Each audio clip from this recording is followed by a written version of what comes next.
Hi, and welcome to Bible Study with Friends. I'm here again today with Stan Ford, my friend, who is 1,500 miles away, I guess. Maybe even further than that, maybe 2,100 miles away. Anyway, good to see you, Stan. Good to see you too, Lynn. We are continuing our Bible study in the Gospel of Mark. This is a continuing lesson. Thanks for tuning in. If you haven't seen the first ones, I would suggest that you go back and see starting from verse 1 because they build on each other from the introduction on.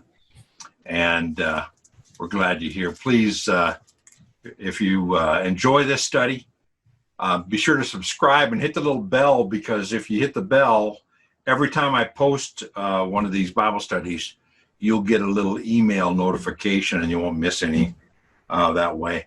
And be sure to give us a like, because that helps us with the ever-present YouTube algorithm. Anyway, my friend, let's get started. Let's get into the book. We left off at chapter 2, verse 28. We're seeing a number of things. Number one, we're seeing the opposition to the Lord already starting. This is early in his ministry. And already there's opposition towards the hero servant, the Lord Jesus. And we're seeing that starting up. But we're also seeing at the same time that a number of things are obeying him. While opposition is growing, so is the obedience to him. We saw nature obeying him. We saw demons obeying him. We saw his disciples obeying him. We also saw some people not obeying him. And the Pharisees, of course, are starting their campaign of opposition. And we're going to see that. In fact, in verse 1 and 2, this picks up the story. This again is the action story. It's going along. He entered again into the synagogue, and a man was there whose hand was withered. They were watching him to see if he would heal him on the Sabbath, so they might accuse him. Now, who's the they? It's the Pharisees and the other group there, the Herodians. Yeah. The Herodians. Yeah. Now, I want to point out something. When you come to a pronoun like that, and you ask yourself the question, who's the they? The way to find that out is back up to the first time that you see people identified, and that's usually the they. That's kind of a rule in the translation.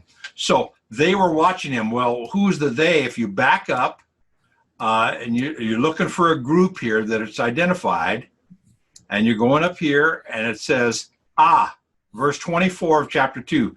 The Pharisees were saying to him, okay? So he's carrying on this conversation with the Pharisees, and that's the last group that's identified, so that when it gets down to verse 2 of chapter 3, they were watching him. It is, you're right, Stan, they're talking about the Pharisees there. That's just a little trick for figuring out when you come to a pronoun and you want to know who the they is. Just start looking back until you come to the first group of people. It could be they were the disciples. It could be they were the crowd. It could be they were the Pharisees. And in this case, we're talking about the Pharisees continued to watch him. And it's interesting that they're not there to believe. They're there to try to trip him up so that they might accuse him. That's an important motivation on their part. They're not there to genuinely see if he's telling the truth. They're there watching for some excuse to accuse him. And that happens. I mean, there are people in our lives who are just waiting for an excuse to jump on us. We're not alone. Yeah, you have to be careful where you walk. People are watching. But if Jesus, the perfect man, the God man, God himself, If he runs into that, why should we think that we're not going to? So we're going to run into people who don't like what we're saying about the Lord, who don't like the way we live. Remember, they jumped on him about his social life. They jumped on him about his spiritual life. And here they continue to watch him just so that they can accuse him of something. And that's going to happen to us. Yeah. In verse 3, it says, he said to the man. Now, there was a man with a withered hand. And he said to the man with the withered hand, get up and come forward. Now, it's interesting. The first commands to this man was not be healed. His first command was, this is Jesus' command, was what? Get up. Get up and come, right? Get and come. Now, we can say, Jesus gives that same exact command when he first interacts with us in our lives.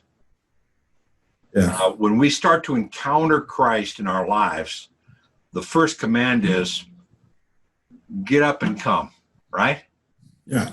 Then Jesus, that relates to me. I can think about that when he has said, get up and come. Do I? Do we? That's a good meditation point on my life, is when Jesus says that in my life, am I like this man? And do I just get up and come? Yeah. And then he said, he's not talking to the man anymore. He said to them, and that's that word, that's that little star that says, he says to them. So this is drawing us as the reader right into the story. He says to them, is it lawful to do good or to do harm on the Sabbath, to save a life or to kill? So he asked them a rhetorical question about the law, because he knows they're watching him. They're watching him for a minute, for any excuse to accuse him, right? And so he asked them this question, but they kept silent. Now that tells us a lot. What does that say when Jesus asked them a question, but they kept silent? I believe they were thinking that they knew that he was doing the right thing, that he was doing what he should be doing, but they was afraid to mention it, to say anything to him, because they knew that they couldn't get anything over on him to accuse him. Yeah. Because he still hasn't broke any law here. Yeah, and they're learning that the more they talk, the more Jesus can confront them. But it's interesting to me when it says, but they kept silent. He asked them a question straight out to them. He asked them a question about the law, which they are Pharisees, they are experts in the law, and he asked them a flat out question, but they kept silent. That means, to me, they were there to watch him, to accuse him, but they were not interested in a dialogue. Yeah. And again, we're going to run into people who just flat out aren't interested in a dialogue. All they want to do is accuse you and jump on you, point a finger, badmouth you. That's exactly what's happening to Jesus here. And we get frustrated. They won't engage in a dialogue. I can't explain myself. Well, these guys with Jesus were not interested in a dialogue. And that happens to us. Since you mentioned that, they're there on the Sabbath, and they had opportunity to approach him about this. And like you said, they chose to just be silent. Yep. Yeah. So they had a chance to teach about the Sabbath. Yeah. But they kept silent because they're not interested in a dialogue. They just want him to make a mistake so they can accuse him. And after looking around at them with anger, this is one of the times when Jesus becomes angry. We see him; he becomes angry in the portico of Solomon, in the temple with the whip. And here he becomes angry, and he's angry at spiritual leaders who will not engage in a conversation with him. They're just there to accuse. They're there to point a finger. They're not there to learn. They're not there to see with any eye of interest or inquiry. They're there strictly to accuse him. And he gets angry. And the other emotion is he is grieved at their hardness of heart. So he gives this command. He asks a question. His anger flares because they're not interested in engaging in a conversation. And then he immediately grieves because he says, you guys, I know you guys don't want to talk. You don't want to learn, and you do not want to believe. And I grieve for you. And that should be our response. When people just flat out want to accuse us, we can see Jesus' example here. We can be angry. Remember the verse that says, be angry, but do not sin? Yeah. We can be angry, and that anger should lead not to retribution or to try to get back in vengeance, but that anger should lead to a grieving spirit. I'm so sorry that you're going to do this. I'm so sorry you're reacting this way. I'm so sorry you're not willing. Yeah. Now, he doesn't, it's important here that Jesus doesn't accommodate. He doesn't change what he's doing to please them. He's not trying to, he knows that they're just there to accuse him, and he's not running after them and saying, oh, please let me do whatever will please you so don't accuse me. No, he just goes on with his ministry, and we should do that. Yeah. And he said to the man, stretch out your hand. And he stretched it out, and his hand was restored. Now, did Jesus do anything at that point? I think he's healing the man. What I find interesting here is that he didn't actually say, your hand's healed. He just said, stretch out your hand, and he stretched out, and his hand was healed. Right. Jesus didn't go through any action other than just say, stretch out your hand. Yeah. And when he stretched his hand out, it was cured. Yeah. So this was a miracle that could be perceived. This is a miracle from God. This is Jesus just saying to this guy, hey, stretch out your hand. And it stretched out. Jesus didn't do any work. He didn't take any action. Yeah. All he said was, stretch out your hand. Yeah. And there's a miracle there, the healing of the man's hand, and yet Jesus did not break that Sabbath that they were there to. Exactly right. Yeah. He knows what's going on here. And all he says to the guy is, stretch out your hand. The guy takes the action of stretching out his hand, and this hand is healed. Now, Jesus can do things to heal. Sometimes he touches people. Sometimes he makes a little mud pie to cure people. We're going to see that later. Yeah. But right here, all he's doing is just saying, hey, stretch out your hand. And the guy stretches out his hand, and it's healed. But look what happens. This, as far as the perception is, this is a miracle God does to this man for his belief in stretching out his hand.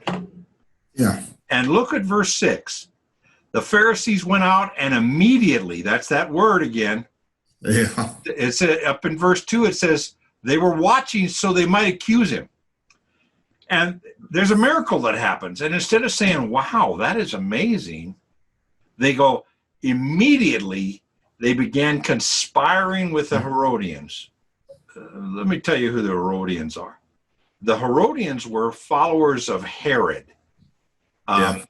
They were Gentile, perhaps, Gentile converts to Judaism, but they were of a different, you could almost say a political party within Judaism.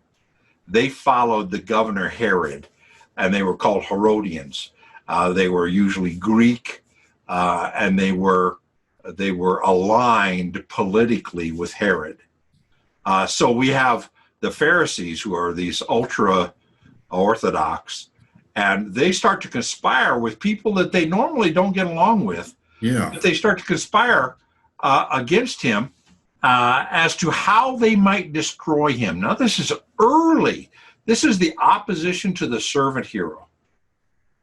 And one thing that Gentile Romans, remember Mark is written for the Roman, one thing they were used to was conspiracies, government conspiracies. They were used to that. I mean, the Caesars were constantly, they were being killed, and there was conspiracies to become a different, to have a different leader become. I mean, there were all kinds of conspiracies. So they were used to that. And so Mark is saying, hey, right early in the ministry of the servant hero, there's a conspiracy, even when he doesn't actually do anything, but he's there, and he's there in the presence of a miracle.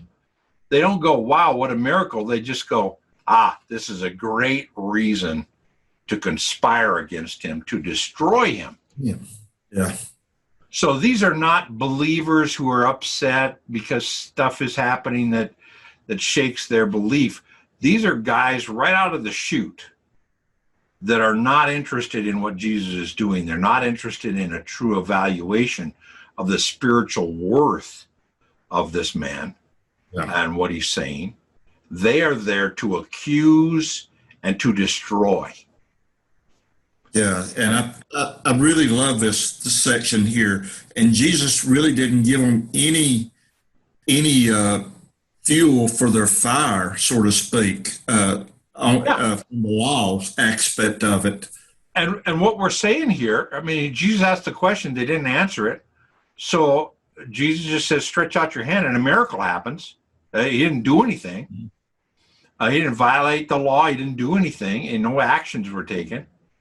And immediately their response is, we're gonna kill this guy. We're gonna destroy this guy. Yeah. So the next thing is we see the reaction of the people. Now, that was the reaction of the spiritual leaders. They want to accuse him. They want to kill him. They want to destroy him. They don't want to believe. They're not interested. And they're not interested in a dialogue. But the people, look at verse 7. Jesus withdrew to the sea with his disciples, and a great multitude from Galilee followed, and they also followed from Judea. So the people's reaction was, wow, we're going to follow this guy. All right? Completely different than the religious leaders. Now, when we have to say the Jews fought against Jesus, no. The religious hierarchy, the religious leadership reacted negatively to Jesus. For the most part, the crowds were really interested, especially in his miracles, right? Yeah. And this is early in his ministry, and we're seeing the crowd start to build. Now, there's an interesting thing about the crowd here. It says they withdrew. He withdrew with the disciples. And a great multitude followed him, and also from Judea. And look at this list. And from Jerusalem, okay, Jesus was there, and from Idumea. Now, Idumea is to the south of Jerusalem, way to the south. And beyond the Jordan, that is to the east. And the vicinity of Tyre and Sidon are way up north, way above Galilee. And a great number have heard it and all that he was doing and came to him. They couldn't go west because that was the Sea of Galilee. I mean, the Mediterranean Sea was to the west. But he's basically saying here, people were coming from all over.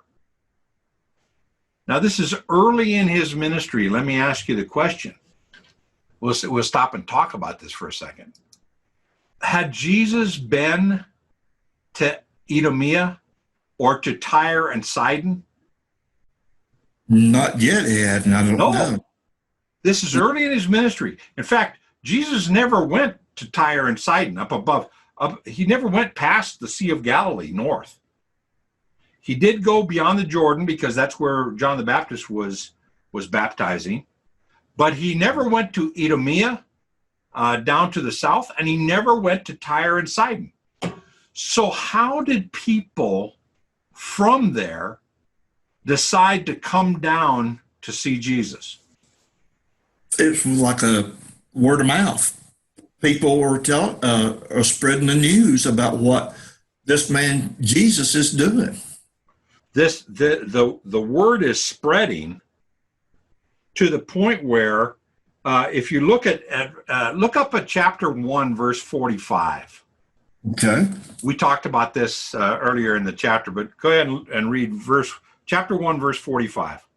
But he went out and began to proclaim it freely, and then spread the news around to such an extent that Jesus could no longer publicly enter a city, but stayed out in unpopulated areas, and they were coming to him from everywhere. Now, what we see there, this is that example of the guy who did not obey, but he starts telling everybody.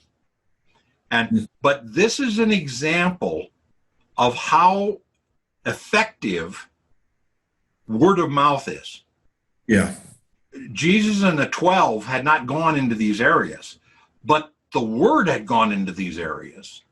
And this reminds us a little bit of how effective we can be when we're sharing what Jesus has done for us. Yeah. I just posted on YouTube another video called, Am I Qualified to Share Jesus? And in that, I talk about how sharing Jesus is just telling people what Jesus has done for you. That's all. And people are hungry, and that becomes very effective. It's more effective than advertising. It's more effective than television ads. It's more effective than anything. Word of mouth.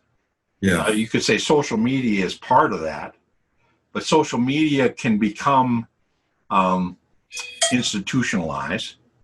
But the idea of sharing Jesus and sharing what Jesus has done spreads throughout the whole land.